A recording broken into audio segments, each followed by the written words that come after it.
thoroughly researches available information and interviews experts on all sides of the issues in preparing their report. Then each report is reviewed by the research board and by the Board of Governors prior to release. Copies of that report were sent out in your bulletins last week, and it has been posted on the website. Now, in addition to your being able to receive the reports in that way, we had an excellent discussion on Wednesday night and an excellent attendance at one of our new programs, and that is to introduce the research report at an evening meeting, so there is an opportunity for members to fully discuss it and to give it the due that it deserves because of the depth and breadth of each of our research reports. Now, I'd like to remind you that those members who are here today represent the entire membership, and you will have the opportunity to discuss, debate, and vote to accept or reject the study committee's recommendations. Voting cards were distributed at the door to City Club members. If you do not have a card, please raise your hand and the staff will bring you a card. I don't have a card. Copies of the report are available on your table and at the information tables at the information table at the back of the room as well.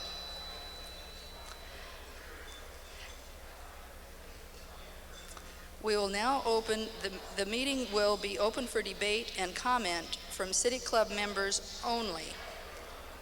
And I want to review the club's bylaws on report votes. You'll find copies of the bylaws on your tables as well. The following motions, excuse me, I've had a request that we ask people to please stop their conversations now because this is an important club process. Even though you may not be members, we would appreciate your consideration. Thank you. Now, the following motions are allowed: to accept or reject individual report recommendations, or to postpone consideration until a later meeting.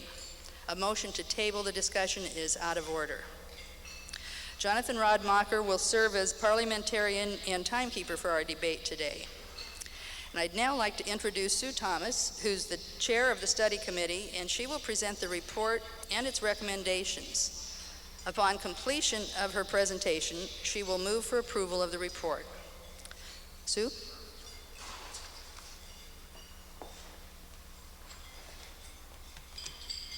Thank you, Corleen. Good afternoon. As Corleen said, my name is Sue Thomas, and I've been the chair of the PDC study for the last 2 years. I'd like to acknowledge the rest of my committee members who are sitting over there. If they would please stand up. David Mandel, Marilyn Albers, Vern Fotz, Paul Meyer, Anne-Marie Claire, Kurt Kraus, Lynn, you're all the way in the back, Lynn Coward, and then a few members who were not able to attend today: Clyde Doctor, Paul Fellner, Paul Manson, and Fred Phillips. I'd also like to acknowledge our research advisors, if they would also stand up, Chuck Stuckey and Tim Hemstreet, who helped us all the way through the process.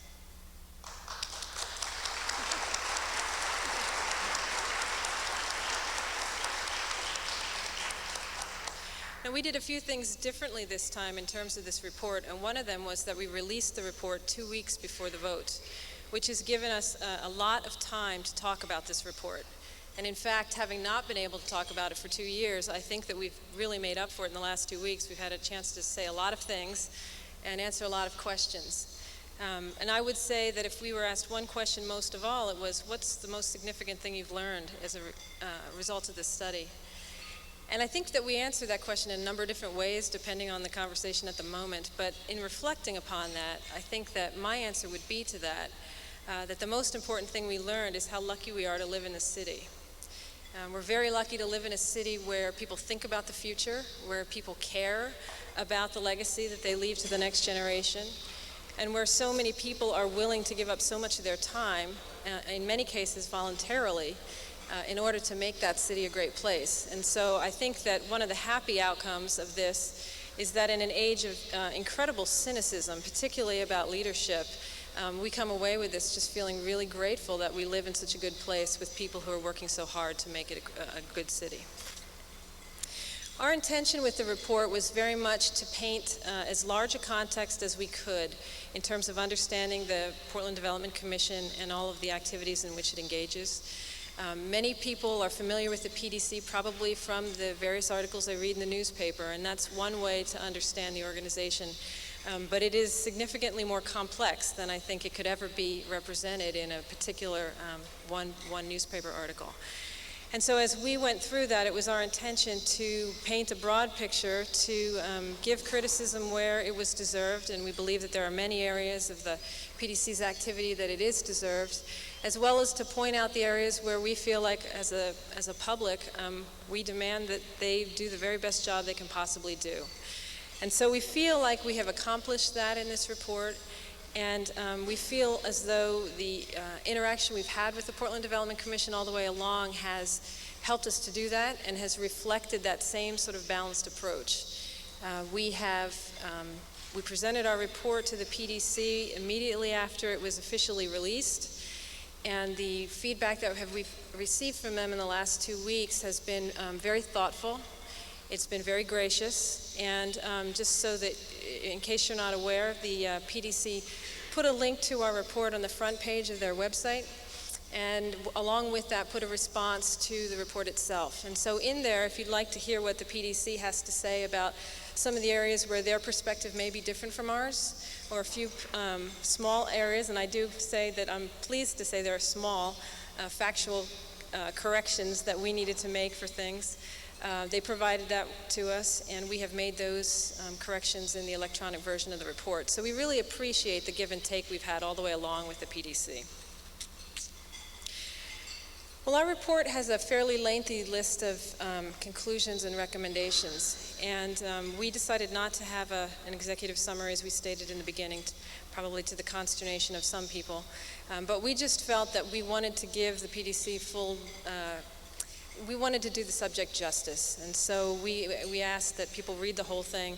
And what I'd like to do right now is, this is the last time I get to publicly speak for the committee and for our conclusions and recommendations, and so I just want to, in summary, say these are the main points that we hope City Club membership, the staff, and the commissioners at the PDC, as well as our elected officials here, in terms of what we came to understand about the PDC. First of all, we do truly believe that the Portland Development Commission has been an effective tool for making our city a better place. Overall, we feel like there are many examples we can point to that have made the quality of life here that we enjoy better for all of us.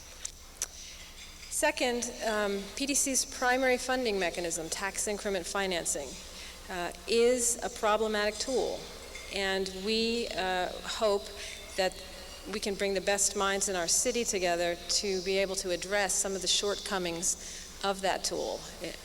And I think we've stated some of that in our report.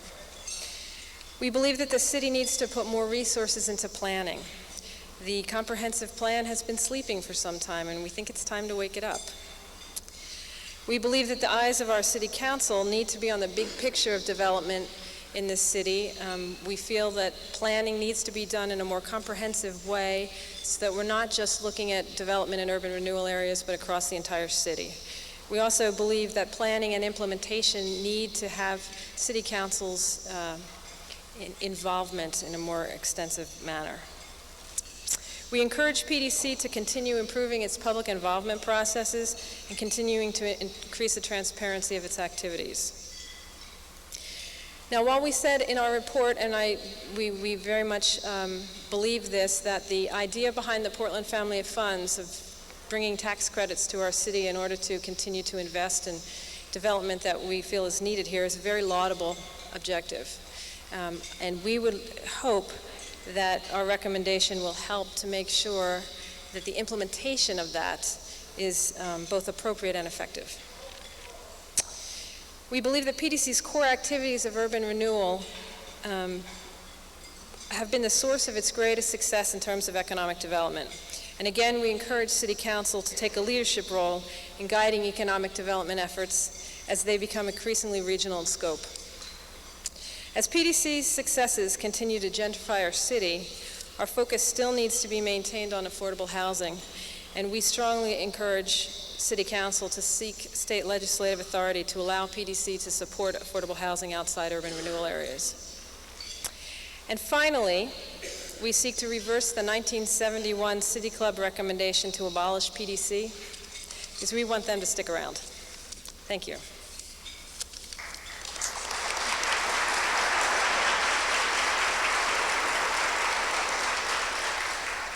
I move for adoption of the report.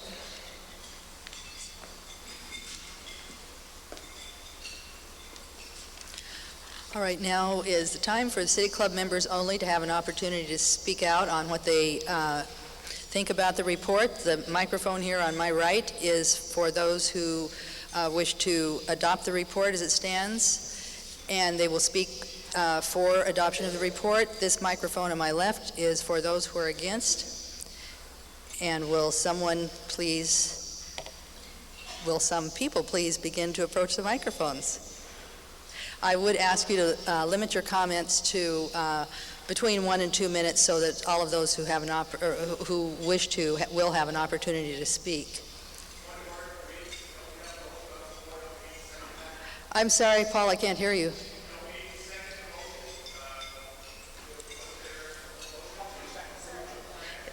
Thank you. The motion has been seconded. We're not yet ready to vote on it. Thank you, Paul. Thank you. Chris? Thank you. Chris Smith, club member. Well, first of all, I'd like to extend my thanks to the committee for their excellent work on this. I think that this is what City Club does best in shining light on important issues in our community.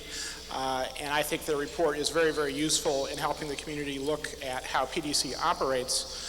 I would like to see City Club have a continuing role in doing that, and we have a function in City Club advocacy committees, and I happen to be the advocacy board chair.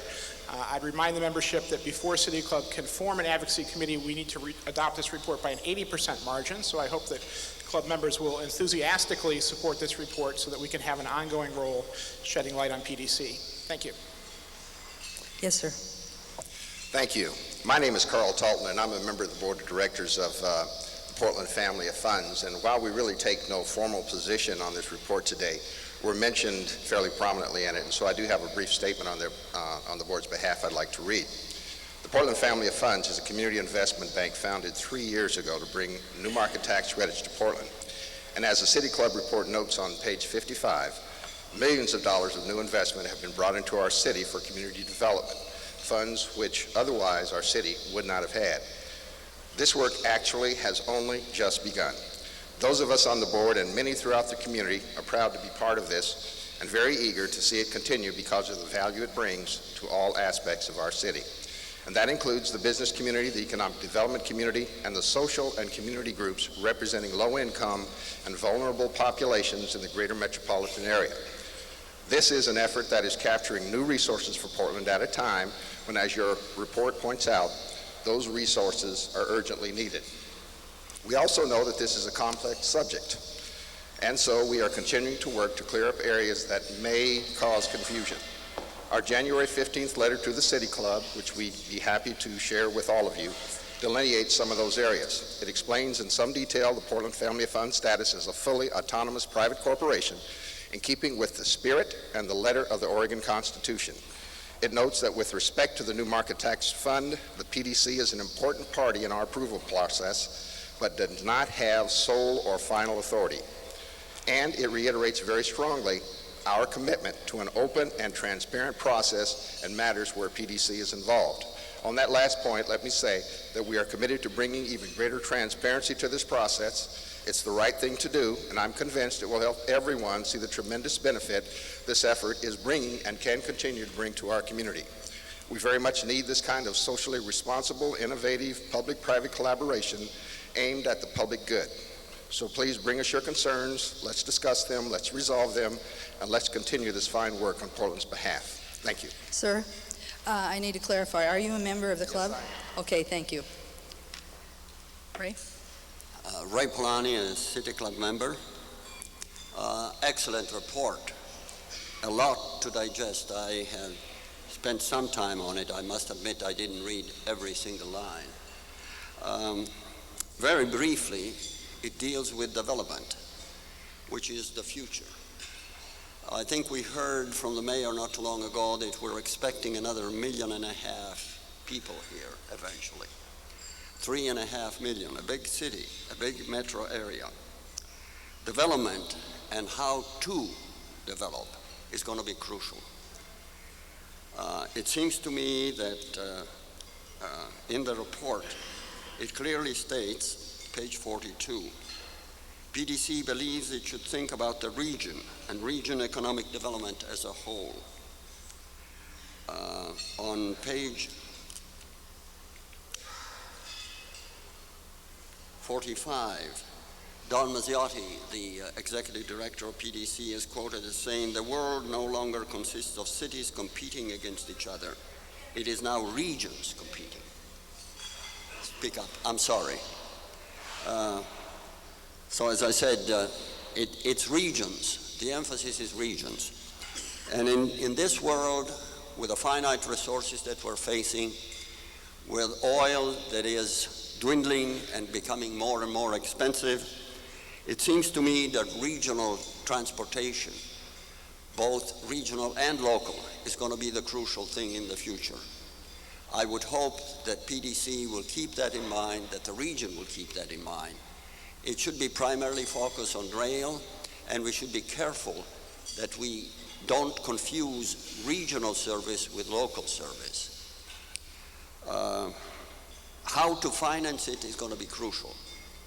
So again, very good report. Thank you, I just Ray. hope that everybody reads it, gets behind it, and that the vision for the future is going to include a very strong Thank you, Ray. element of public transportation. One more thing No, I want I'm to sorry. say on page... Ray, I'm sorry, your time is up and we have other people waiting. Sorry. Just a second, on page 65, So a long-term and respected in the member gets some recommendation, perks. it's going to be crucial to offset neighborhood resistance to high-density urbanization. That's going to be the future, and public transportation can help that. Thank you. Thank you, Ray. Thank you. My name's Liz Callis, and I'm a City Club member. I do want to thank the City Club for taking up this subject of PDC that's long needed investigation. I would like to add that although I'm in favor of the report, I do feel that a number of areas weren't delved in to the point that they should have been.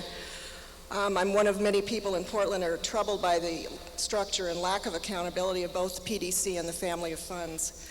I think one of the things that would have particularly added to the depth of this report is to request a cost-benefit analysis of each of the urban renewal districts, not just the PDC as an entity, but the urban renewal districts and what they're actually providing in the way of public benefits. PDC, of course, in its development, since that period long ago in the City Club's history when the question of abolishing the PDC came up, PDC has since then, of course, had a profound effect on the face of development in our city, not to mention the use of public funds from both federal agencies and the local taxpayers. So as I said, I'm interested in the City Club adopting this report, and I'm voting for it.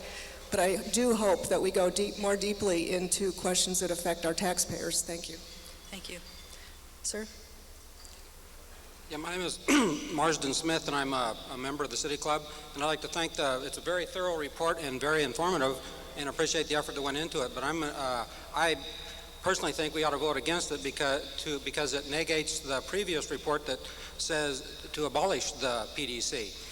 And I think most of us would agree, and we've all heard, you know, power, what was it? Oh yeah, power leads to corruption, and then corruption leads to distrust. And I think we've all seen that the recommendations that have been made, all of them could have been done without some kind of, just a reasonable manager would have tried to rein in the power that the PDC has, but they haven't. So I don't think anything's going to happen to this, to be honest with you. So I think I'm going to vote no, and I encourage everybody else to vote no, so that the first study still stands, recommending the abolition of the entity. Thanks. Thank you. Gretchen? Gretchen Kafori, City Club member.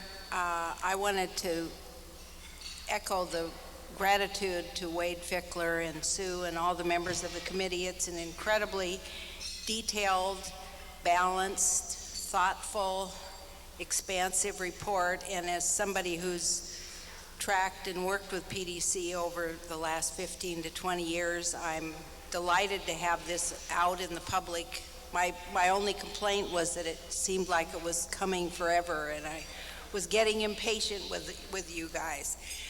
One of the questions evidently that's come up is whether or not the City Council really has the time or the interest or the ability to do the legislative oversight that's called for in the report. And I want to say that given some new energy, new life, new openness at City Hall, I have full confidence, as I do with the people that work at PDC, that in this spirit we would be able to, the City Council would be able to provide that critical legislative oversight. And I'm very, very excited. Again, Sue, thank you for all your hard work, and I think the club has really moved a big step forward for our community with this report. Thank you.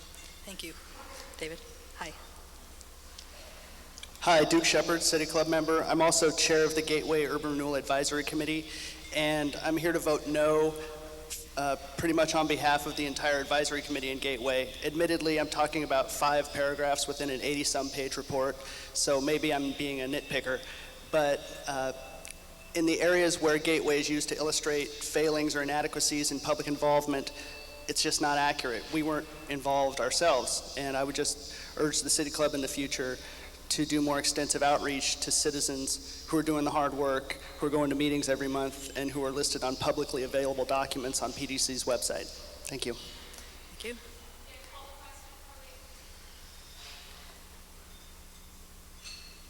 Yes, you may. We have a couple more minutes, though. Is there, may I see a show of hands of people who would like to stop the debate? Okay, it looks as if we'll go ahead and take our full two further minutes. I know it wasn't something I said. My name is Bill Migdom. I'm a City Club member. I overall think it's a good report, and I'd like the recommendations. I have just, well, I guess one could say nits, several points. The city auditor should periodically conduct a performance audit of PDC. When? How often? What's the period? Also, it says PDC commissioners should take prompt steps. What constitutes prompt?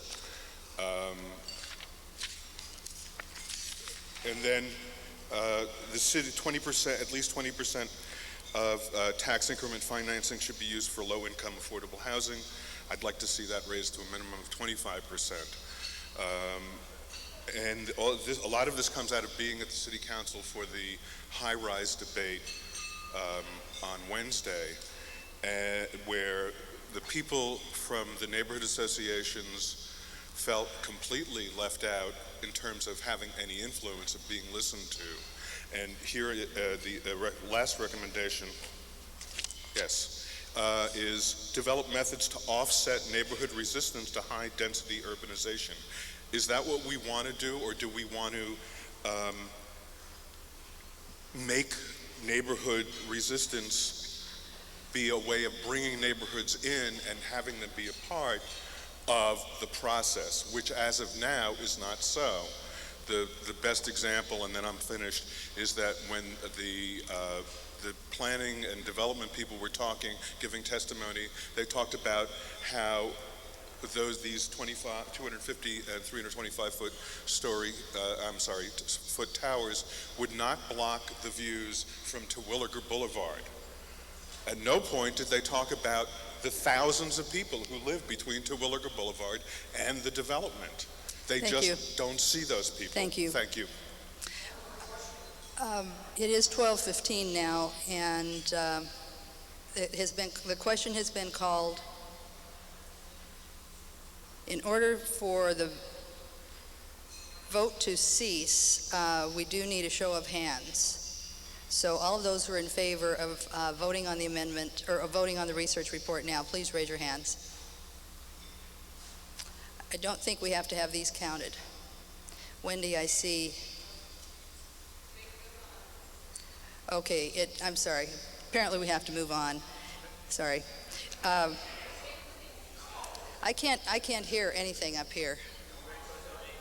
I'm sorry. Does the beat go on? I don't know. Wendy's coming to tell us what she'd like to have.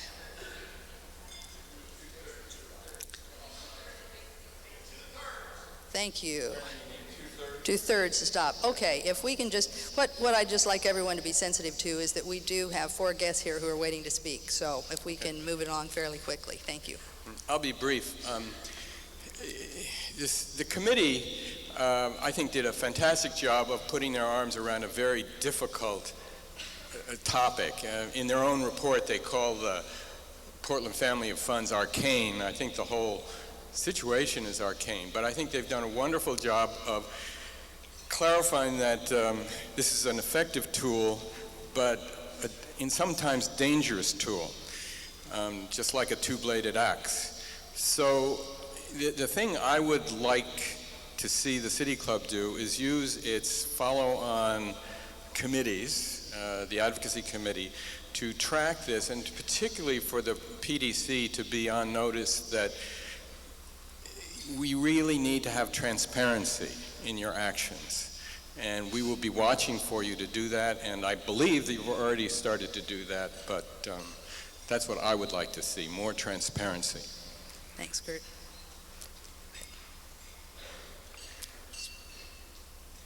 My name is Don Mazziotti. I'm a City Club member. I want to thank the City Club for the report, in particular Sue Thomas and Wade Fickler, of course, but Sue just did a great job, and we think it's an excellent report. It's extremely important to us that we be given the opportunity to respond, not by letter, but by making changes that will improve the organization, which we think are underway, and those which are not underway or are underway inadequately. We look forward to working with Doug Capps and Chris Smith, who are the co-chairs of the Advocacy Committee, that will follow up. We're interested in doing that.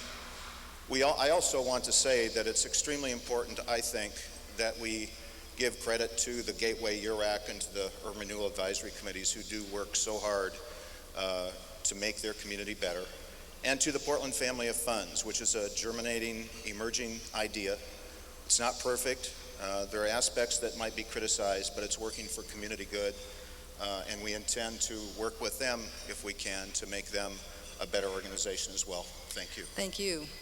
And thank you very much, all of you, for your input. Thank you to the PDC's willingness to engage in these activities. And it goes to the point of how much influence City Club and its research committees can have on the community. Now, it has been moved and seconded that this research report be adopted. We would like to have a show of cards for all of those who approve. Please raise your cards. And please hold them high, because the staff has to count them in order to determine if we have the 80% approval so that the advocacy can go forward.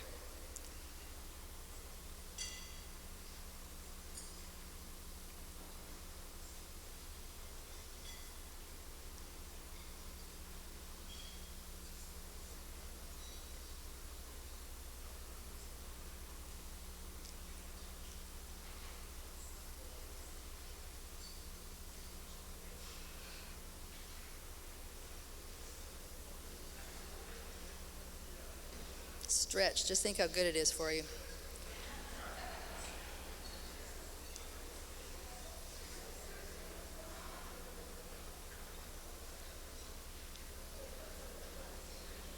Okay, now all of those who are not in favor of adopting the report, please raise their voting cards and hold them high.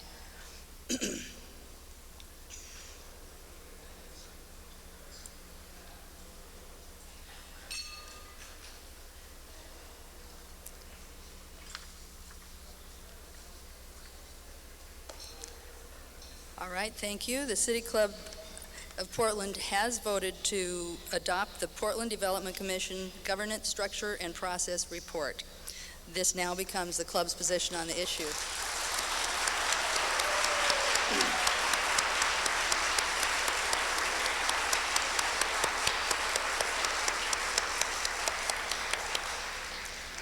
Thank you. It took the club, or it took the committee nearly 2 years to do this with Wade Fickler's help, and it's an amazing amount of work. I'll have just a few brief announcements, and then we'll move on, and if our guests would like to come up now, we'll begin just that process. Very briefly, the list of club activities is that we have our monthly issue committee meetings, our community strategy forums, our Illahee post-lecture discussion series, and our monthly book club, which will be next Monday night. And we will have the first of our final Fridays over here at the City Club Commons at 9th and Washington, 4:30 till 6. Just come and meet your fellow members and just have a chance to relax, and Cafe Voila will be open for food and beverage. All of the information is listed on the website and on your bulletin, so we don't have to spend a lot of time on that. I would, however, like very much to thank our sponsors this quarter, and they are Nike, Portland General Electric, and Preston Gates and Ellis, LLP. I'd also like to give a special welcome to the students from the Quest School who are in the audience today, and thanks to Roy Pulvers and Lindsay Hart, Neal, and Wagner who sponsored the students. I think this will be an excellent program for them, and this exercise that we just engaged in, I think, was probably very instructive for them as well. So welcome, Quest students. Now, to get to our program today, I'd like to first introduce Bob Applegate, who will be our moderator. He's formerly the press secretary for Oregon Governor John Kitzhaber, as well as numerous other public relation and speech writing positions that he's held. He's now the senior manager of government, media, and community relations for the Port of Portland. Next, Ms. Joann Byrd. She ended a 47-year career in journalism when she retired as editor of the editorial page at the Seattle Post-Intelligencer in June of 2003. She's also taught journalism ethics at the Poynter Institute and the University of Washington. She has been a member of the Pulitzer board for 5+ years and is one of 3 outsiders brought in to help the New York Times figure out how Jason Blair managed to get away with plagiarism and fabrication on the paper for so long. She's the primary author of the interactive ethics decision-making process known as the ethics tool. Sandra Rowe, familiarly known as Sandy Rowe here in the community, is the editor of the Oregonian, which is the largest newspaper in the Northwest. Under her leadership, the newspaper has won 3 Pulitzer Prizes, and she was named Editor of the Year by the National Press Foundation in 2004. She too served on the Pulitzer Prize board and was its chair in 2002 and 2003. She's the past president of the American Society of Newspaper Editors, as well as serving on the boards of several journalism-related enterprises. And Tim Gleason is the Dean of the School of Journalism and Communications at the University of Oregon, where he's been on the faculty since 1987. His research and teaching focus is communication law and ethics, and he currently serves on the editorial boards of several prestigious journalism organizations. In 1998, he was the Oregon coordinator for the Alliance for Better Campaigns, a national effort funded by the Pew Charitable Trust to improve broadcast media coverage of political campaigns. So, Bob Applegate, will you please take it from here? Thank you. Thank you for the kind introduction. This is not the typical City Club format, so let me just take a moment to describe it, and then we'll launch into our conversation here. We're going to hear from the 3 speakers, and then I am going to basically ask a couple of questions and moderate the questions among the panel before we open it to the floor. And then we will open it to the floor as standard City Club format, but I may exercise the liberty to follow up on a question, direct the question around to different panelists to just ensure that we have a lively conversation.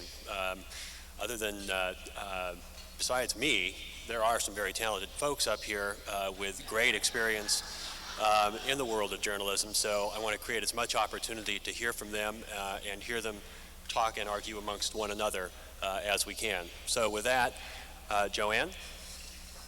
Yes, please go to the podium.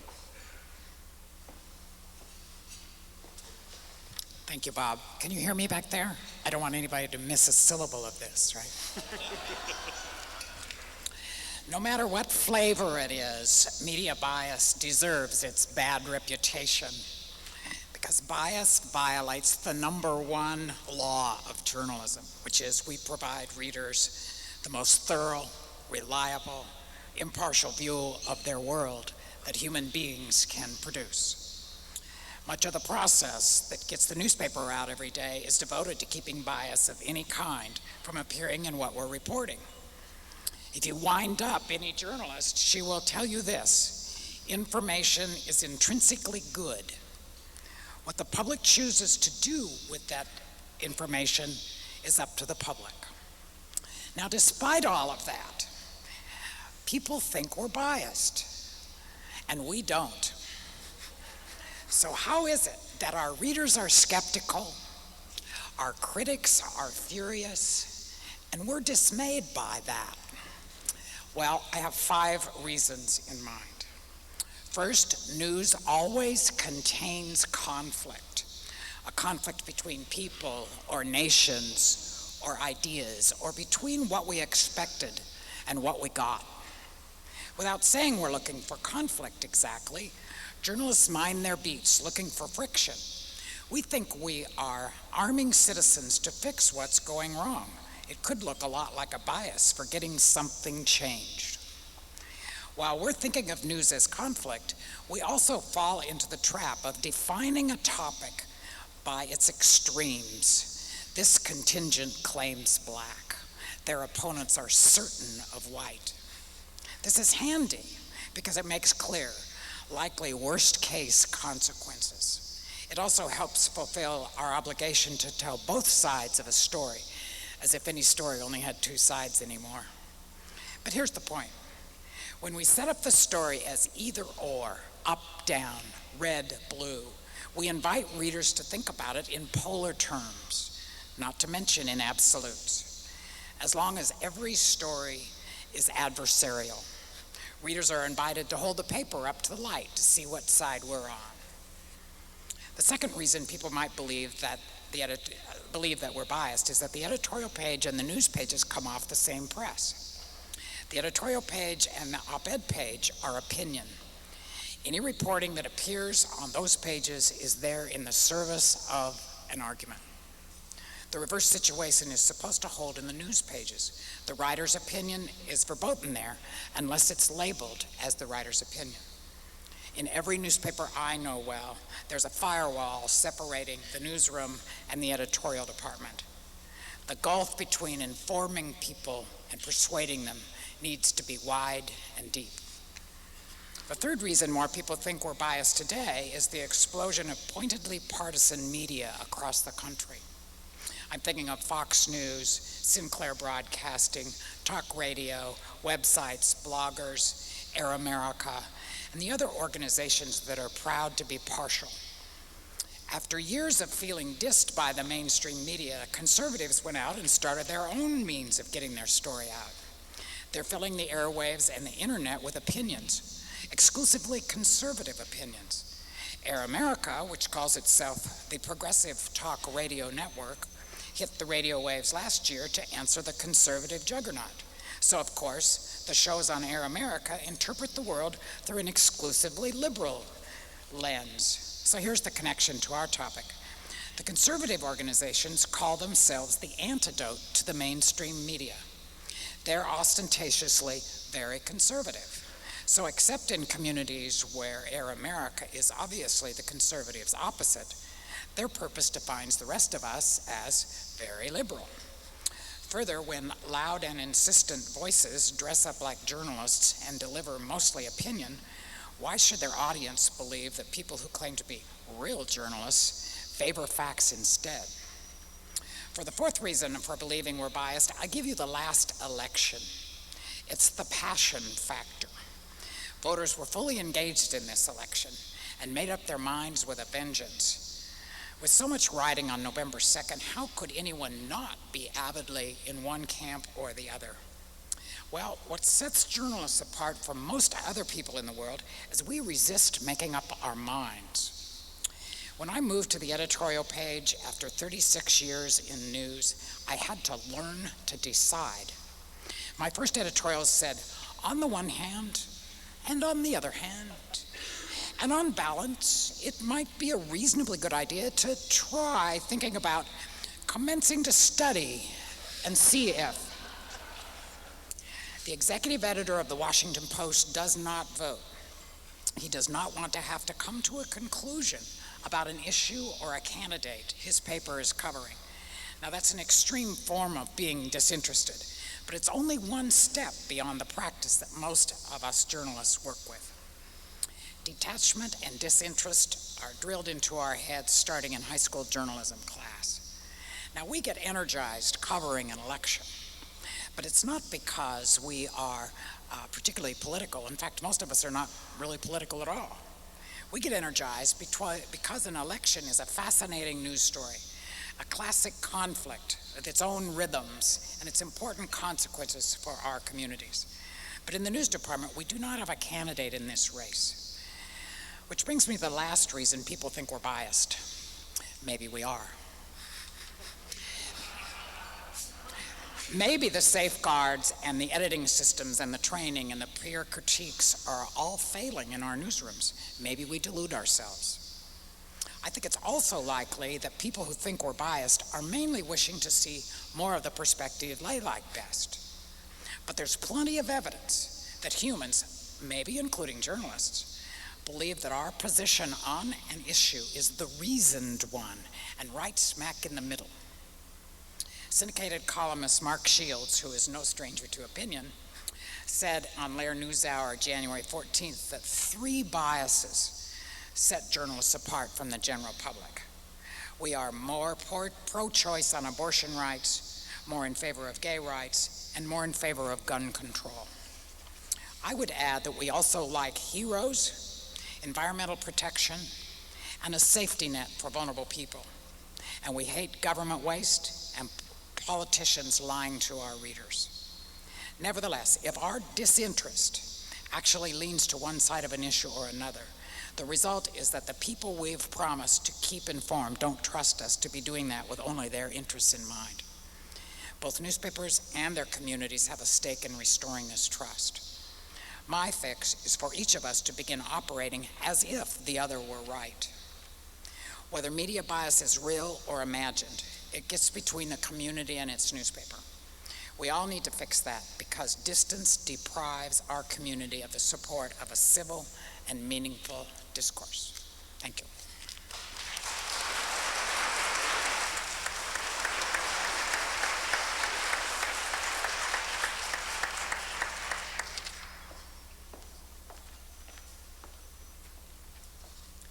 Thank you, Bob. Joann has done her usual marvelous job of analyzing the problem. So you've got the diagnosis. My role today is to try to talk about what happens at the sausage factory and what we do every day to try to pull back the veil a little bit for you on what we do at the Oregonian and I think at virtually every other daily metropolitan newspaper to try to guard against bias.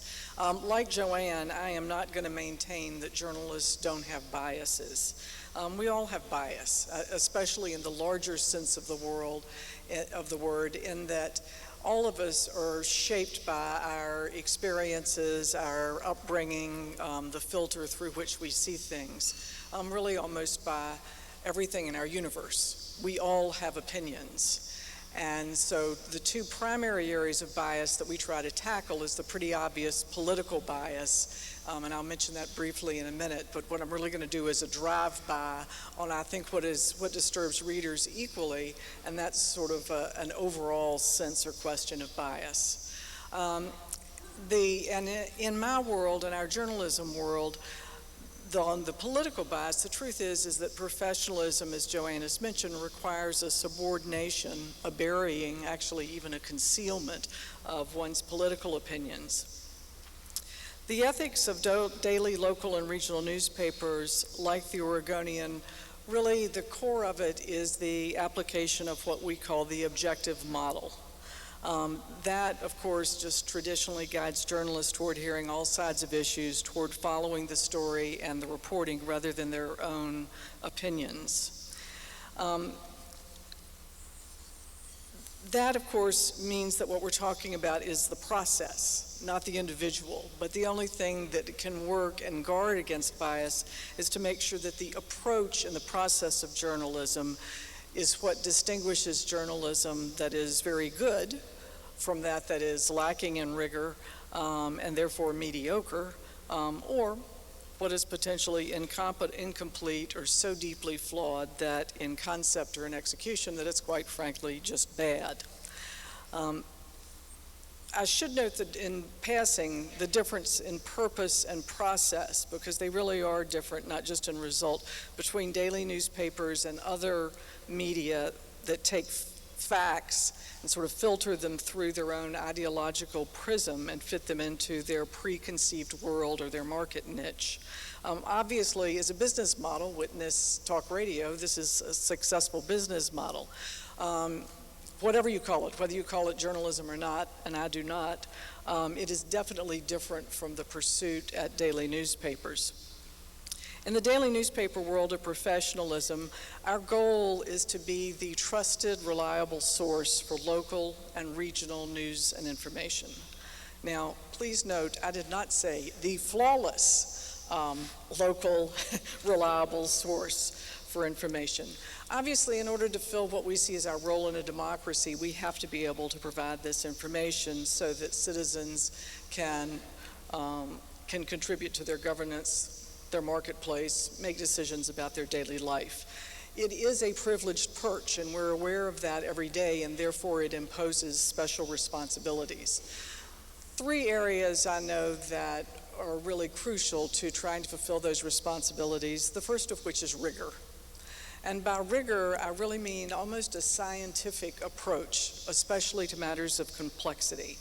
And so what that means is that, yes, on some things, on everything, we must have a straightforward reporting of facts. But journalists aren't stenographers.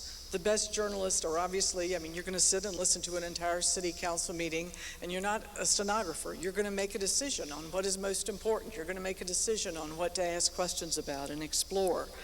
But also, you must put those facts in context. In the most complex stories, you must develop hypotheses, also known as what the heck is this story about? You must test those hypotheses. You must report. And reporting is not just going and sweeping up quotes and having on the one hand and on the other hand, in reporting any more than it is in Joann's first editorial. And then you have to take these facts and literally turn them inside out and say, could the opposite be true? And walk around the prism from the other direction and look at every possible weakness of the hypothesis. The very best example I can give you of this that is a matter of great complexity that we've done recently at the Oregonian would be Steve Suo's project on methamphetamine. When you look at that, what he did was literally gather millions of data points, take and analyze those and create hypotheses that had never by the experts, by government or in the private sector been done to really prove, to demonstrate that there was an absolute correlation between the purity of meth, the amount of drug treatments, the price of meth, and the amount of personal property crime in an area. Further, he established for the first time that there was much the government could do, and in fact there were several things the government had done in previous years but that had been abandoned that could potentially stop, certainly slow down the methamphetamine epidemic. That is original reporting. That was a scientific method. Similar to your report on the PDC, it took Suo 2 years of primarily working on this project in order to get all of that data. That is rigor. Rigor also means a full vetting of story ideas. So that means that if a reporter has an idea, an editor questions that idea, says, well, is that the right approach? Could it be this? Could it be something else? It also means that then other editors, as a city editor or a team leader, floats an idea in a budget meeting of other editors, then they question the idea and use it for target practice sometimes, but ultimately for the goal of making it stronger. Every story is then read by at least 3 editors before it is published. I know that raises the natural question of how the hell could we ever have a typo, but in any event, every story is read by at least 3 editors. Rigor also demands documentation, as you know in your reports and from your work. I used to call this prosecutorial editing, but then several other editors who work with me suggested that might be a little bit too adversarial for our newsroom. But it is saying, show me. You know, how do you know this? Why are we making this statement? What's the document? Is this an original source? Is it a secondary source? How do we know, and what can we reveal to readers to make sure they trust us? Which leads me to the other pillar, the second pillar of, I think, ethics and rigor, and that's transparency. And you talked about transparency a lot today in your work on the PDC. Again, it's a driving principle, not a process. What that means is that we lift the veil. We explain what we're doing. We make every story transparent. We name names. We try to avoid anonymous sources and local reporting, and if we use an anonymous source, we always say, this is why that person wants to remain private. This might be their motivation, so that the readers can judge whether they believe that information is reliable or is politically or otherwise motivated. We also do not let people impugn the integrity of other individuals or institutions hiding behind the cloak of anonymity. I think that's just called cheap shots. We show the method of reporting. We cite the documents, again, we cite the sources. And increasingly, I think good journalism demands that you say what is known as well as what is not known. So when you say that Doyle has 60,000 in billings from campaign contributions that don't seem to exist, you say what you don't know about that too. I mean, you don't know that that means he pocketed the money. You say that. We had a very good Pete Sleeth story several months ago on prisoners in Iraq potentially being abused before Abu Ghraib, and we talked a great deal about what the soldiers who witnessed it. We quoted soldiers by name. We didn't go anonymously, and we told readers that, and we said what that didn't prove, and the ultimate plight of these prisoners was not known. The last is accountability. The accountability, of course, ultimately we're accountable to you. And I never forget for a minute, and I don't think anyone else on our staff does, that every time somebody walks past a newspaper box and puts 35 cents in it, or steps out their front door and picks up the Oregonian and takes it out of its plastic bag, that they have every reason and right and responsibility to judge our accountability. We also have other means that not many papers do. We have a public editor, which a position I created, which we've had for 10 years. We're one of only fewer than 50 papers in the United States that have that. In fact, I think there are 10 years of public editors in this room. There are 2 of our current public editor, Michael Arietta Walden, and the previous, his predecessor, Dan Horch, who just retired from the Oregonian yesterday after 40 years, is here, and also they're a very able assistant, Helen Shum. We also have access to section editors, and people call them all the time and complain. So our phone numbers, my phone number, everybody's email is in the paper.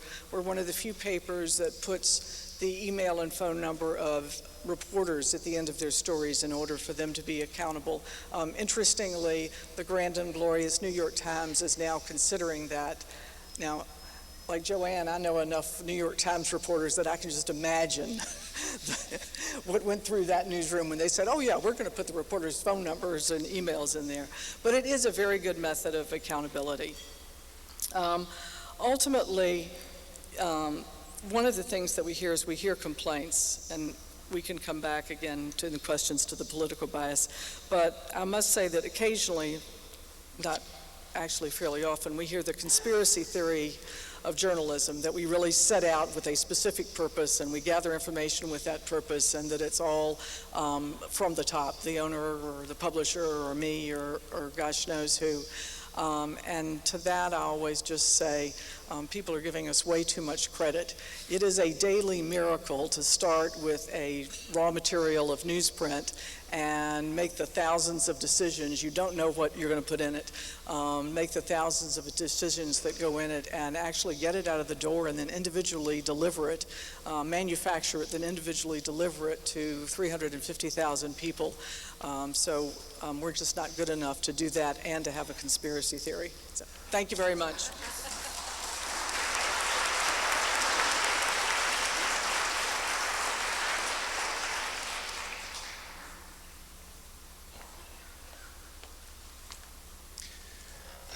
Well, thank you very much for having me here today.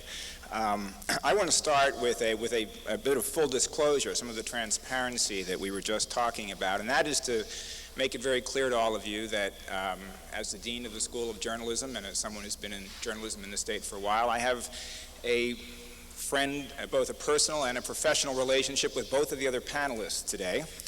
And that may in some way skew my view of what I think about what they said. And Bob Applegate, I learned just a moment ago, is the son of an alum of my school, which also may have some influence.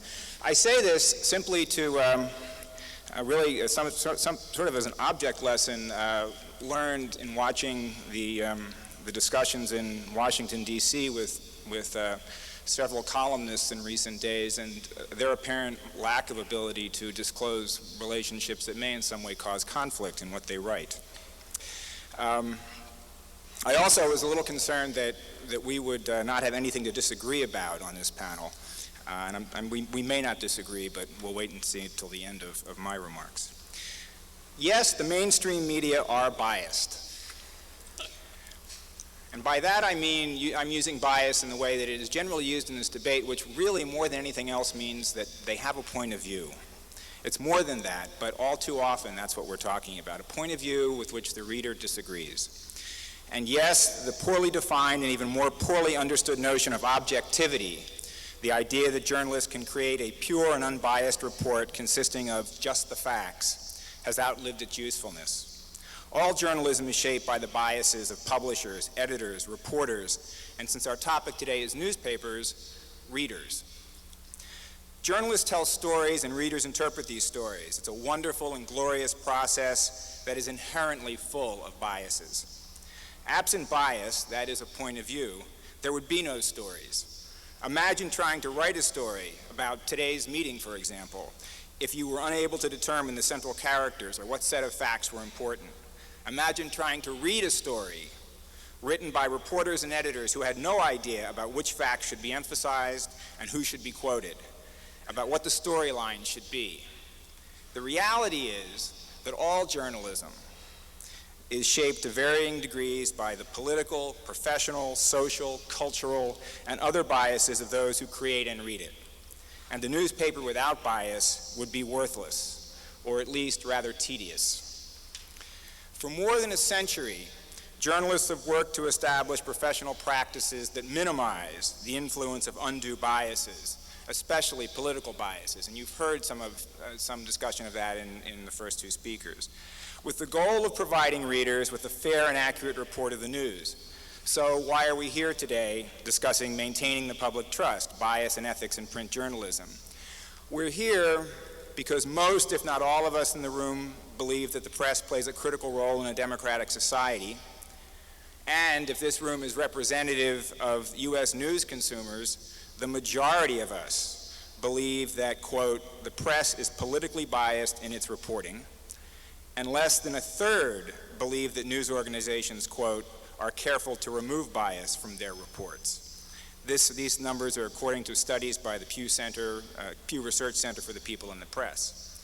Even more alarming, in its most recent study called Media, More Voices, Less Credibility, that was released earlier this week, Pew reported a frightening erosion in the public's perception of the credibility and performance of what we have come to call the mainstream media, which a term I'm guessing didn't exist 10 years ago as it does now. It's been fascinating to watch the growth of that whole concept. Perhaps the most shocking statistic is the dramatic increase in the percentage of readers and viewers who, quote, say they believe almost nothing of what they see or hear in print or on TV. In 1985, 15% of those surveyed said that they were able to rate the media, 15% of those who said they were able to rate the media, that is, who had some opinion or presumably pay attention to it, said they didn't believe CNN. In 2004, the number was 28%. In 1985, 16% didn't believe newspapers. In 2004, 45% said that they believe newspapers do not tell the truth. This crisis in credibility is not new. In the late 1990s, Sandy Rowe led an important effort by the American Society of Newspaper Editors that examined the problem and proposed strategies for addressing it. Joann Byrd, while at the Washington Post and in a variety of other forums, has been an important voice in the discussion about this challenge. So in the next 2 minutes, let me try and add just a couple of observations to what they have said today and elsewhere. First, the extreme focus in this debate on political bias is misplaced. Critics on both the right and the left claim that the mainstream media are too liberal or too conservative, and that the liberal or conservative leanings of the newsroom or of the boardroom are the reason. There is some truth in both views. There are more Democrats in newsrooms and more Republicans in publishers' offices. However, the broad claims that partisan political interests drive news decisions does not withstand any kind of serious scrutiny. Second point, the mobilization of bias. Historian David Nord writes, quote, "Americans have always exploited the press to build groups and communities in their own interest and image. The current heated debate over media bias is not designed to create an unbiased press, a neutral press that is somewhere in the middle. Rather, advocates on both sides are trying to move the center of the political spectrum closer to the right or to the left. I think a good analogy is to the United States Supreme Court. I don't know how many of you follow the court, but we talk about there being a liberal wing of the U.S. Supreme Court, and anyone who has followed U.S. court history would understand that what is now the liberal wing 20 years ago or 30 years ago would have been the conservative wing of the U.S. Supreme Court as the spectrum has shifted on that particular body. This mobilization of bias is also a very effective way to mobilize the advocate's political base. If you watch talk or listen to talk radio or watch the babbling heads on television, you see some of this. I mean, it is an attempt not to change points of views, but simply to mobilize one's base for political purposes. Third, the erosion of craft, and this is perhaps what is most central to our discussion today. The best journalism today is as good or better than the journalism of any period in history. On the other hand, there is also a lot of less than outstanding journalism done today. One editor recently told me that sloppy, careless, and lazy journalism, not political bias, explained the appearance of bias in most instances. Los Angeles Times press critic David Shaw writes about, quote, "the four horsemen of the journalistic apocalypse: superficiality, sensationalism, preoccupation with celebrity, and obsession with the bottom line. These are all biases." Journalists must do a better job of practicing what Bill Kovac and Tom Rosenstiel call the discipline of verification. That is, they must give readers reliable, fully sourced, tested information gathered using a vigorous process of checks and questioning, what Sandy Rowe was talking to you about just a moment ago.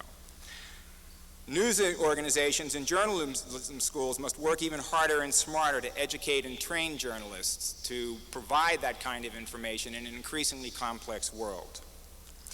And I think the news business, to a degree, all of us who were involved in journalism have been somewhat tone deaf to the criticisms of recent years as to bias, the lack thereof, and what we need to do about it. And I think we need to pay more attention to what's being said.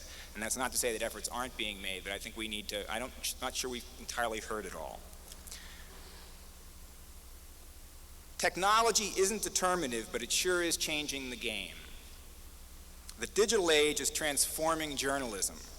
The future of newspapers is strong, but their ability to adapt in a rapidly changing environment while maintaining journalistic values will determine their success. And I think that one of the things that is extremely important for all of us in this room is, as this whole incredibly rapid change takes place, is that we are all conscious of the need to preserve those journalistic values that do get you an unbiased report as we move into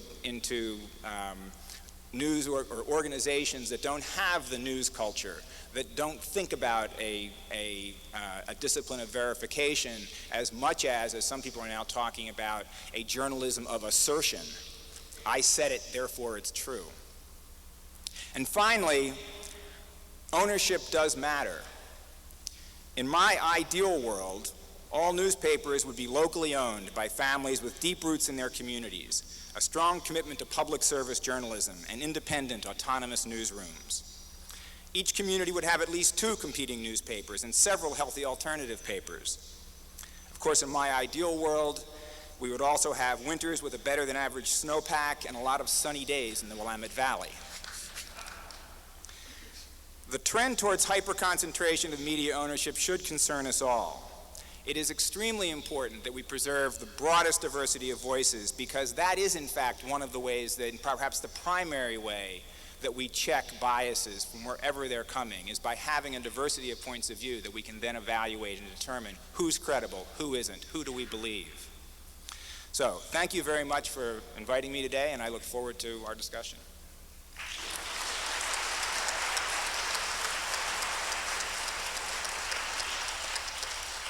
Thank you, Tim, Sandy, Joann.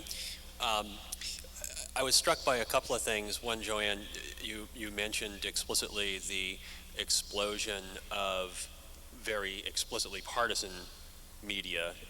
And Tim, you mentioned the fact that 45% of newspaper readers, I think, don't trust or don't believe what they're reading. I'm wondering if we're trending into an era where bias is less important to readers anymore, and they are simply going to go out and shop for the media outlet which confirms their worldview. If you can comment on that. Bob, I'm more worried about that than anything else. The number of people who really just want to have their own view of the world affirmed. I think that it's also more efficient. Everybody's busy, and if you just watch one television program or listen to one commentator or read one columnist in a newspaper, it's faster, and you know you're right again for the whole day because that person said so. And the truth is that a lot of the old-fashioned journalism made the assumption that people read multiple sources and got information from lots of places. In Europe today, of course, there are dozens of competing newspapers in every community. I guess they must have more time than we do, but people read a lot of newspapers and they watch a lot of different television commentators. What I find today that's most frightening is people don't, it's not that they really object to bias, they just object to your bias.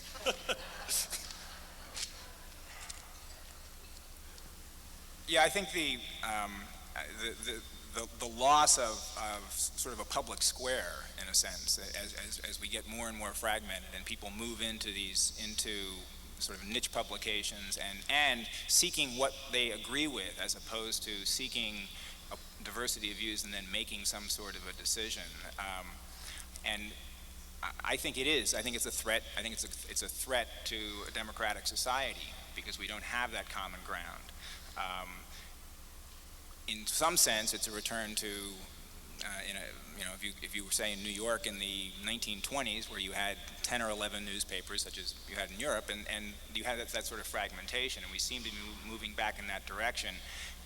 But perhaps the greatest concern from the media side is that I think that in many of these, two things. One, I think that in many of the especially in talk radio, I mean, I think it's encouraging that. It's not encouraging you to find out more. It's saying, come here, I will assert what's right, and you believe this, and you don't need any more, as opposed to really trying to create any kind of serious debate. So, Sandy, any comment or anything to add on that? Very well. All right. One of the things I think I heard you say, Sandy, was that there's always an inherent bias in the era, in the times, that journalists need to rise above. For instance, in this era, government is inefficient would be kind of a conventional wisdom. How is it that you do that? Check the kind of inherent conventional wisdom bias of the day against how you're reporting and what you're choosing to report on? Multiple ways. One way is daily critique. We question each other as things are being written, and various editors are going over it. But I can give you a very recent example. We had a front page story down at the bottom of the page on whether the legislature could, in this very tight budget or very tight fiscal, come up with another nickel, or a phrase similar to that. It was one little phrase in an otherwise very, very good story. Well, before we got reader complaints, we were in that morning with various editors and reporters discussing that. Why was that phrase in there? That makes an assumption that there is not government waste or that there's no place to save. And so a lot of it, again, even after the fact, is just by the rigor and trying to strip stories of characterizations and assumptions and make sure that it's the reporting that shows, not some catchy phrase that does reveal bias. Okay. I'm going to open this up in a second to Tamsin and then to the floor, but I just wanted to kind of bring this down to ground level again and ask you all, in the spirit of the last question, to comment on the following headline and subhead and tell me whether you think it reflects a bias or is fair and accurate, or fair and balanced, as they say, if I can steal a trademark. Yeah. Well, it's what came to my house. So, and the headline reads, "Legislators pocket big bucks just before session." Subhead, "In what's become a January tradition, lobbyists shower Oregon lawmakers with more than $250,000 in a matter of days." So, can you all comment on that for me?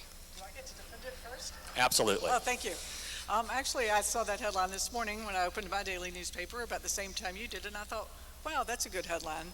And I will tell you, why I think it is. Because part of what we should do, if we are good, part of what we should do is track how influence and power are used, period. For good, for ill, what influences and choices people make, what things may impact them. That's part of what you do and why the City Club is so important.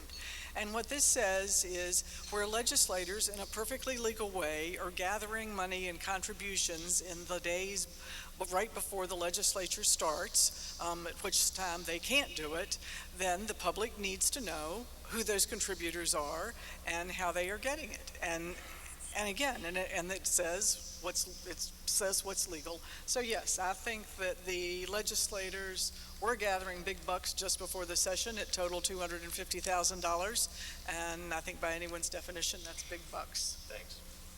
Tim, Joann, do you want to care to comment or not? Yeah, sure. No, I agree. I agree with Sandy's analysis with one caveat, and that is I don't think that you can look at this headline in today's newspaper and based on that make any determination about bias in this story or in the Oregonian's cover of the legislature. If we get to the end of the legislative session and you look back and what you see is that the Oregonian didn't cover the legislature, and that there weren't, you don't have the full context, you don't have stories that tell you what good things happened, assuming we have some good things to report, then this is an unfair story. And perhaps there's a slant on the headline, but as it stands today, it seems to me to be a perfectly good story that will not feel good to the people who are the subject of it. And as any of you who have ever been the subject of a news story know, that's a fairly common feeling. Joanna? I think the question is the tone of the words big bucks. And it's sort of conversational and all of that. And I have always thought that we'd all be better off if we could do without headlines. Because the story is very solid. There's no sort of quick takes on funny remarks and that sort of stuff in the story. The story is absolutely solid. But if you wrote a headline that reflected exactly the sort of button-down approach that's rigorously apparent in the story, no one would read the story because the headline would be so dull and so long. There'd be no room for anything else on the page. Anyway. If I only had $1 for every time a reporter told me, well, I don't write the headlines, Thank you all very much, and so let's open to our Byrd host, Tamsin, if you can have the first question. Tamsin Wassell, I'm the Board of Governors, and I'm also the chair of the research board. So I realized I had 1,000 questions because really, as Sandy was talking, it is the work of the research board that's very similar to the process that Sandy was talking about. So I thought, I could ask a question about that. On the other hand, in the transparency mode, I'm also an organization development consultant, so I thought, some inside baseball stuff about the culture of the organization and whether those conferences that the editors go through really create openness or whether they actually just shut people down so that they think the same way. But I think that also I wanted to ask a question from the point of view of those of us who are often your sources. And I was wondering if you could coach us as your sources as to how we could ensure that when you quote us and use our information, that it's taken in the context which we offer it.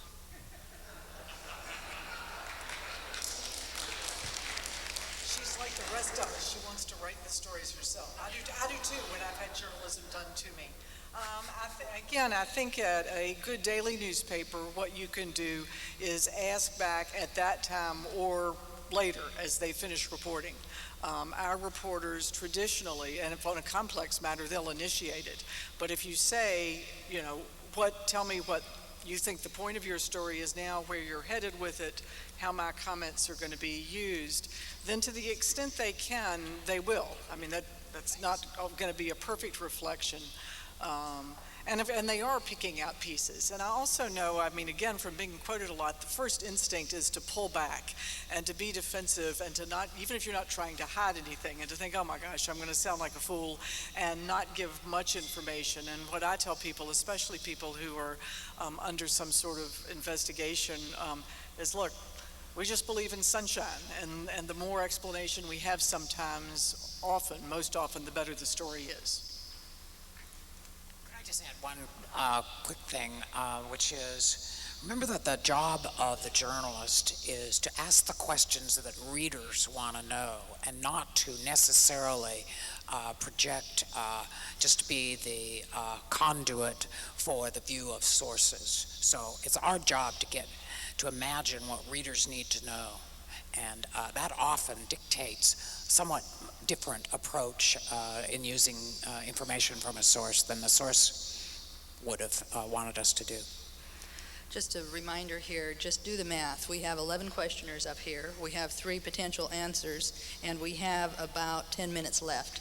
So I would really appreciate very succinct questions, no pontificating, just quick questions, and let our guests take it from there. Thanks. Elaine Kochen, I haven't heard anything about timing. And now, on one hand, we hear about this impenetrable wall between editorial comment and news.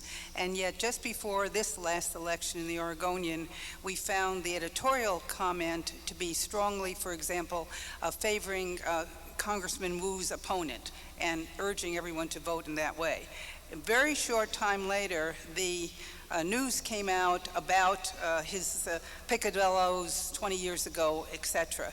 And it seemed to a lot of people that wall had been broached, that why did the Oregonian save the story, and what was the relationship between the news and the editorial comment? I think that one's for Sandy. Yes, I think it is. And I'm intimately familiar with the details of that. The timing was widely criticized. That story was published in the newspaper literally the morning after we decided that it was ready, and we were still gathering information the night before, and that information was critical to the story. The editorial page led by Bob Caldwell and the editorial board had already done, Wu declined from the time we first questioned. Wu actually determined the timing of that story more than we did, because none of the information we had been asking about for 5 months was forthcoming until when we said, okay, we're going ahead and publishing. Then it sort of dribbled out over the next couple of days, and that's why the story was delayed. In any event, the editorial page at that point had done interviews. Wu, even from the first time we asked a question back in June, had decided not to grant any answers or interviews to the Oregonian.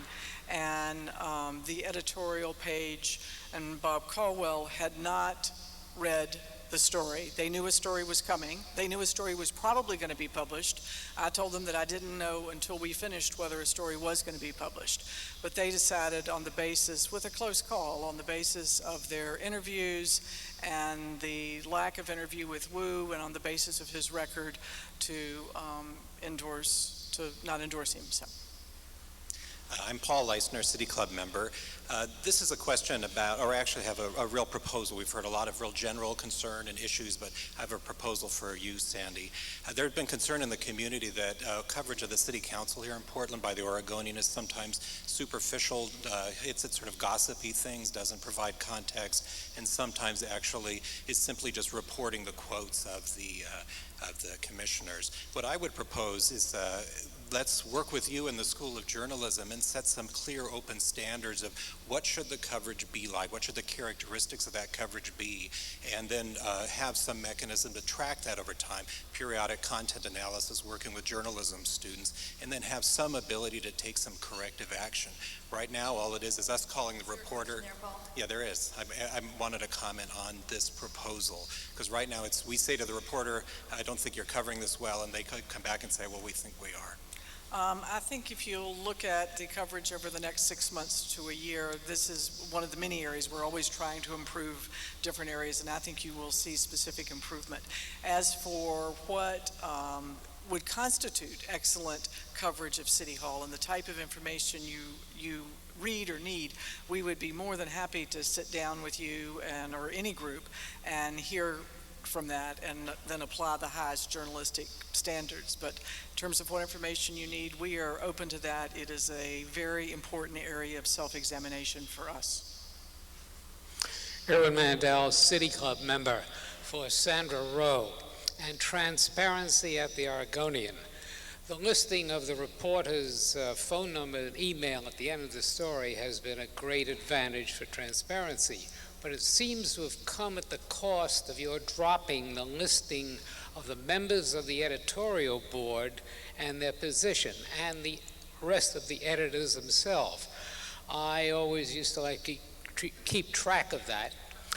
Why did that occur, that you no longer list the members of the editorial board and their emails and phone numbers?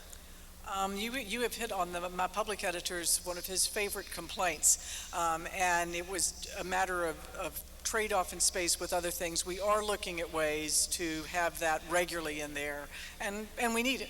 We want that. It's also up on the website, but we're going to find multiple ways to do it. By the way, this is our guest, and it's not just a pick on Sandy Rowe Oregonian question line, please. And I can stay later if there are other questions about the Oregonian. There frequently are, so.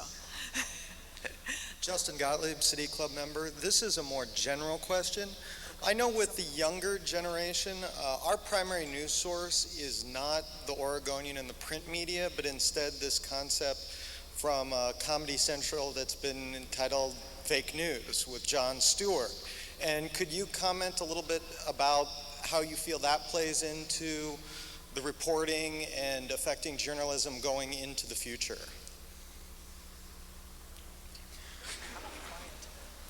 Well, there's no doubt that one of the great challenges facing not just newspapers but democracy is that, and there's a wonderful new book out on it called something like why people under 40 don't read newspapers. But there's no good answer. I mean, nobody has the answer. But the fact is that the younger the demographic, the fewer readers there are.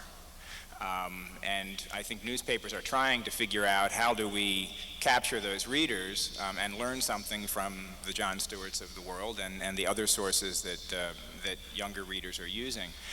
But it's really one of the great questions that we all need to struggle with is creating a public discourse that involves people younger than the average age of this room. One thing I would add is that I hope as we go forward, and I think Jon Stewart is fabulous, and if we can learn what it is that makes him tick and how he communicates with people, we ought to figure out a way to get that into print. But anyway, I hope that as the next generation goes forward, they will learn to critically evaluate the information that they're getting, and not just from Jon Stewart, but from any place they're getting it. And again, I'm concerned that people need multiple sources of information and multiple points of view.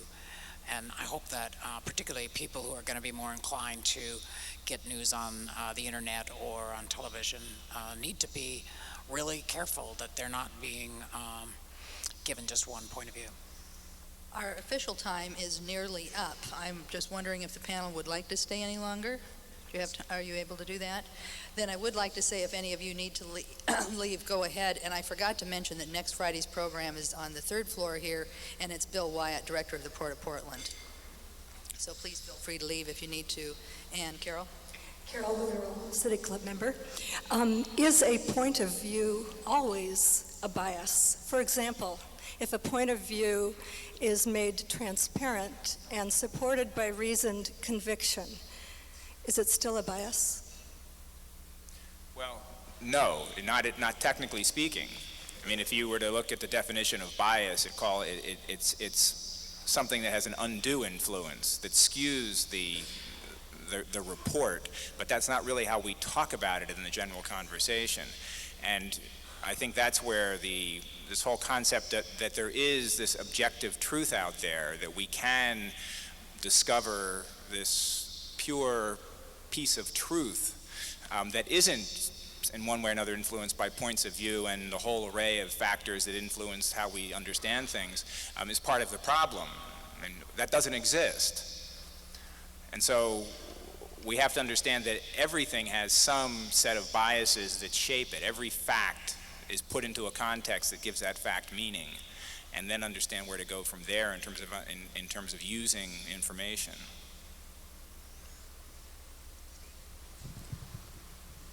Steve Novick, City Club member, and I'm afraid my question is also for Ms. Rowe.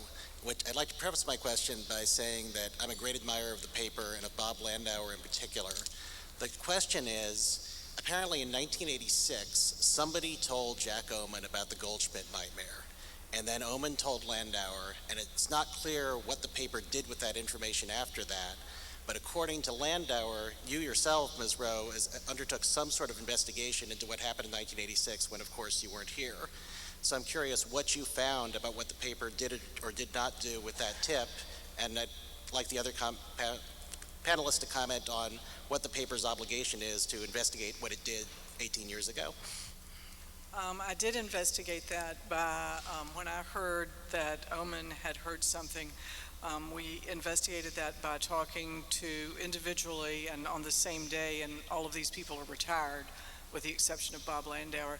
All of these people were retired on whether there had been a meeting, whether they had ever heard anything, and to a person, they all said they hadn't. We also checked with the source who said the same thing.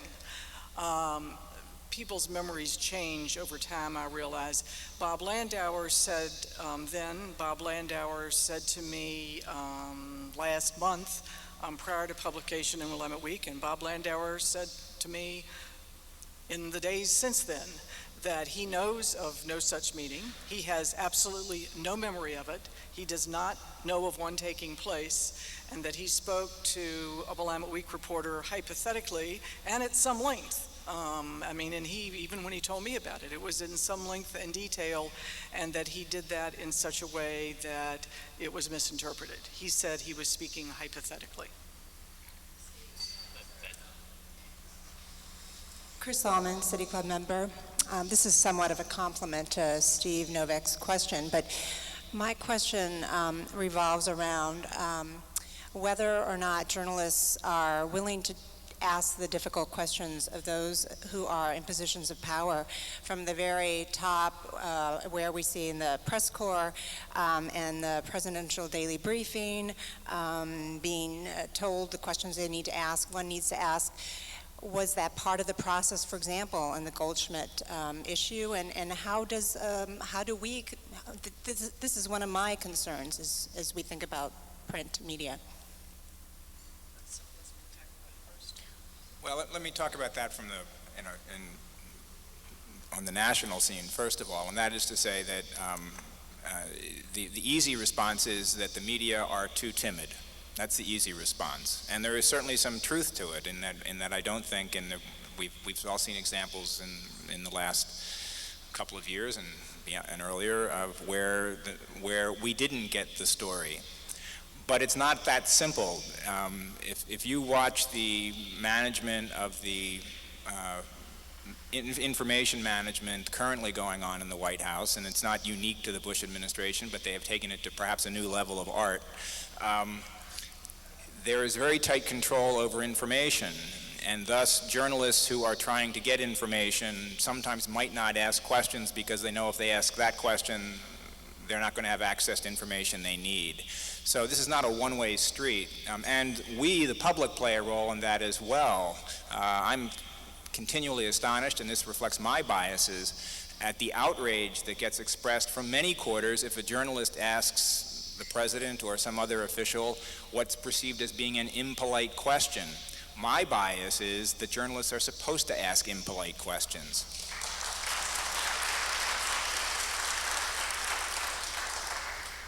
I just want to say, having represented the allegedly powerful, that I've yet to meet that timid reporter unwilling to ask the hard question. I'm still looking forward to that.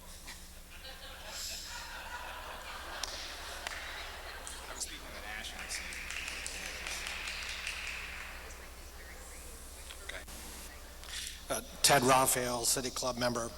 How do you deal with inequities in access to provide an accurate perspective? This deals with the issue of government inefficiency, which was spoken of earlier. We don't have a Freedom of Information Act to look at private institutions, profit and nonprofit, as we do with government. How do we know that government is exclusively inefficient and that it's not pervasive of the human condition? When ineptitude will do, huh? The main way is we do use every law that is available. You will see frequently where phone records are, where we ask for phone records of public officials or even quasi-public officials, email exchanges,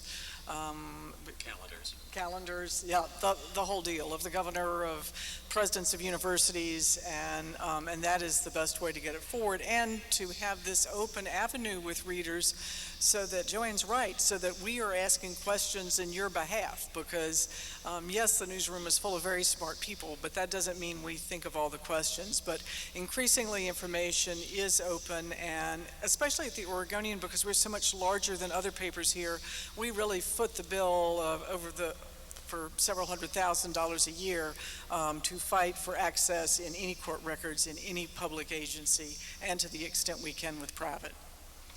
Let me add one quick thing, and that is that most reporters who have been in their beats for a while have developed people who are happy to leak them information. We get a lot of information from non-official sources, and thank God we do. Liz Callison, City Club member. My question's a bit irreverent, and I guess that's in the spirit of things for Tim Gleason.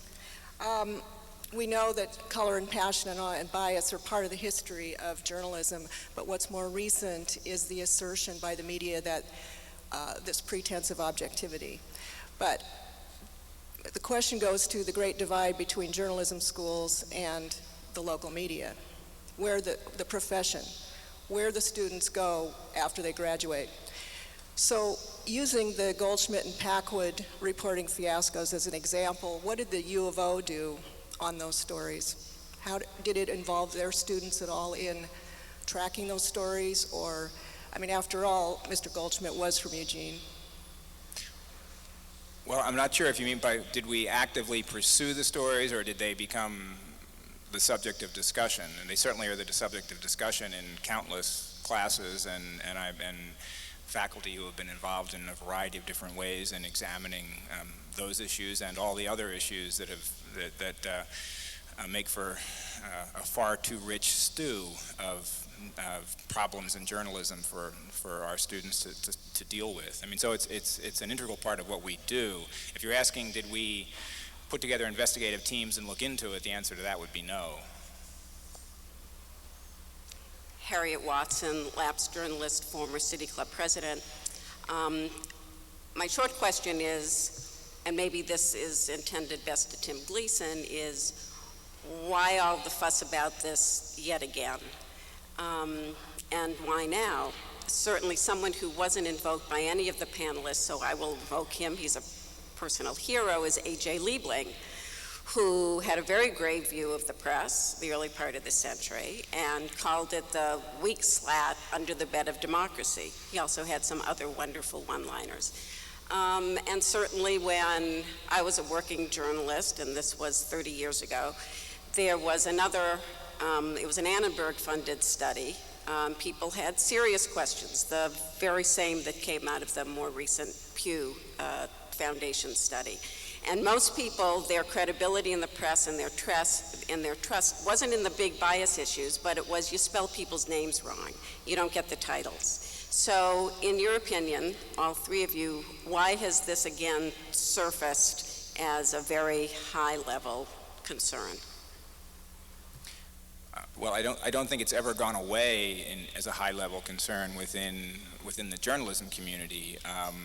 And there being critics of the press, there have always been and always will be critics of the press. I think from my perspective, the reason that it should be of great concern to us now has less to do with the press and more to do with us. And it's one of the things that I cut out of my remarks, which is that we tend to look at these questions, naturally for journalists, we tend to look at them as it's all about us. When in fact, I think a large part of the problem has to do with us as a public, the way in which we discuss politics, the way in which we think about politics, the degree to which we are involved in our communities. I mean, this is not the room to speaking to the choir here, but the degree to which we have a rich public discourse. And my own view is somewhat pessimistic on that at this point for all the reasons that we've been talking about now. And I think that the distrust in the press, I think there's a very strong correlation between that and a disengagement in public life, which is something that's been being talked about in all sorts of areas.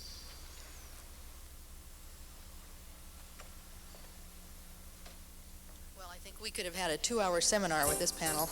I want to thank you so much for fascinating discussion, and we will meet next week. Bill Wyatt downstairs. Thank you all so much for your participation today.